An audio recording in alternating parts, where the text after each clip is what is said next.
Let's talk about Gavin Newsom. He has, in recent days and months, if I'm being honest, really risen up as like sort of a great champion of democracy. Whereas prior he would have simply been a champion of the Democratic Party, one of the great champions there. But he's actually, he's gone into the lion's den. He's unafraid, and I don't know everything there is to know about him, but some of his brighter moments seem like, he's doing his best to preserve democracy. So I'm going to start this segment using his own words, and then we'll get into a bit of an article. So let's start here. We are moving forward. Make no mistake. California is moving forward as a state that's larger than 21 state populations combined. We are not a small, isolated state. State larger than 21 populations combined. We tried to play by a higher set of standards and rules with our independent redistricting, and we believe in that. And we are not talking about eliminating that commission. We are talking about emergency measures to respond to what's happening in Texas, and we will nullify what happens in Texas. We will pick up 5 seats with the consent of the people, and that's the difference between the approach we're taking and the approach they're taking. We're doing it on a temporary basis. We're doing it in a fully transparent way, and we're doing it by asking the people of the state of California for their consent and support. Mark that stark contrast to what's happening in Texas and other states. Okay, that of course, Gavin Newsom responding to the gerrymandering that is taking place in Texas, or that they want to take place in Texas. And the standoff as a result of that between the Texas House Democrats and the Texas House Republicans. Gavin Newsom basically saying, hey, if Texas is going to be all the way like that, then we can get like that too. We got all the people in this state, and we can nullify what they're doing in Texas. And so it'll basically, if y'all are going to start a war, we're going to respond to a war. And there's a lot of people that are applauding that energy. It's been, Democrats, in my view, this is my personal view, have really tried to historically rise above things like this, maintain the status quo, be fair, be polite, have some decency when it comes to politics.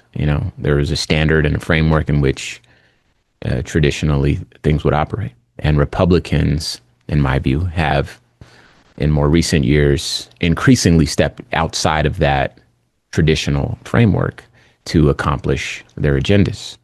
Gerrymandering is sort of an age-old practice of basically writing out undesirables from, voting. But, for Black people in particular, it goes back even further than that, because we had to live through Jim Crow and, voter ID laws and voter tests and all that sort of stuff. You know what I mean? And those typically come from conservative parties that don't want a progressive facet of the country participating, regardless of the name of the party, because as we know, the party switched platforms in the early 1900s up through about the middle of the last century. So I just want to share this last little bit. This is just so that it's documented. This is, to be fair and fully transparent, from gov.ca.gov. So this is from the office of Gavin Newsom, but I figured what better source?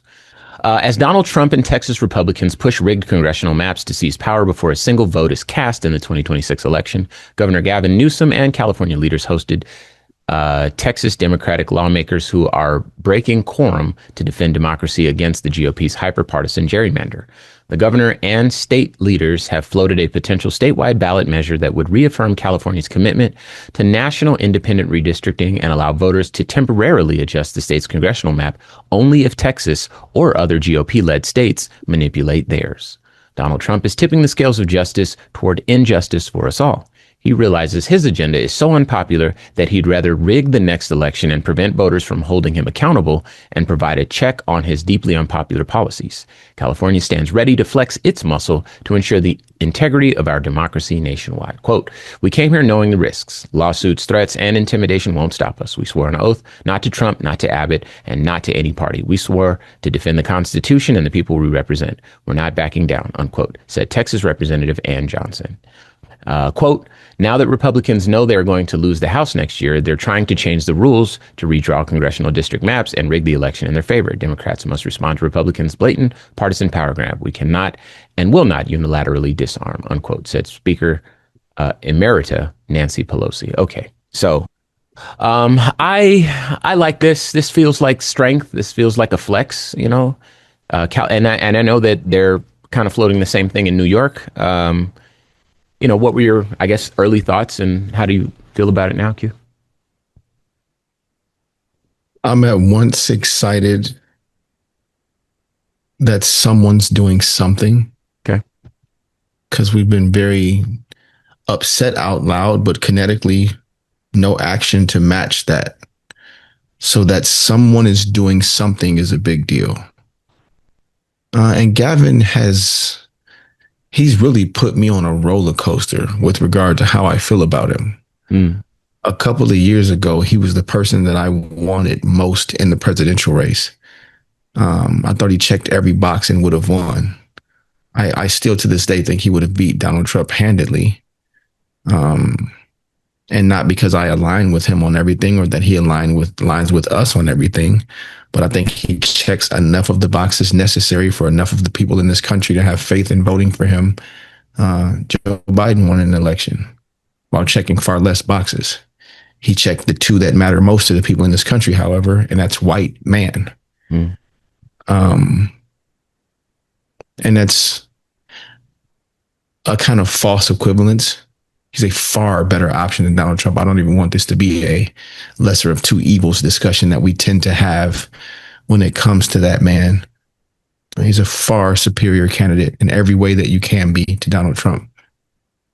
But he's also shown some allegiances and some alliances to that white man part that have at times made me uncomfortable, like that chummy conversation that he had with Charlie Kirk, making him seem like a normal person that you should sit and have a warm attaboy conversation with.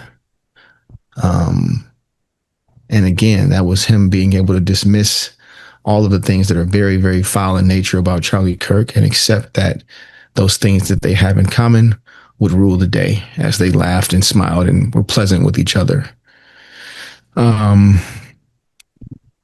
Fire with fire, though, is an approach that we are very, very late to the party on.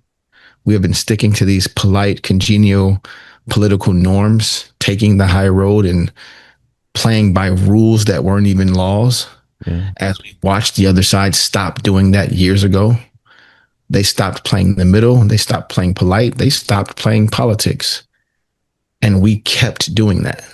No matter how many times they beat us by going low, we kept trying to maintain this centrist, we're here for everyone approach. It's about time somebody got angry enough and was bold enough to say, I have some power too. And we can play the same game that you're playing without breaking the law. That those type of options are available and that someone was willing to and able to, or is willing to and able to play this game different should be encouraging. But I won't make it a habit of getting too excited about anything until it actually matters. You know, sharing powerful rhetoric and giving hopeful speeches and getting upset at Trump and doing all these things don't matter until they're kinetic. The theory and the idea that something might change is cool, but I'm done playing the false hope game too. So I'll be late to the party on getting excited about anything until I see something different play out in real time. Yeah, sometimes I think when Michelle Obama said they go low, we go high, that she might have, that was a great idea at the time, but it was such a statement that it kind of lasted in the culture longer than its moment. And it might have even been a little late at the time she said it, but it's good to see people are now rounding that corner.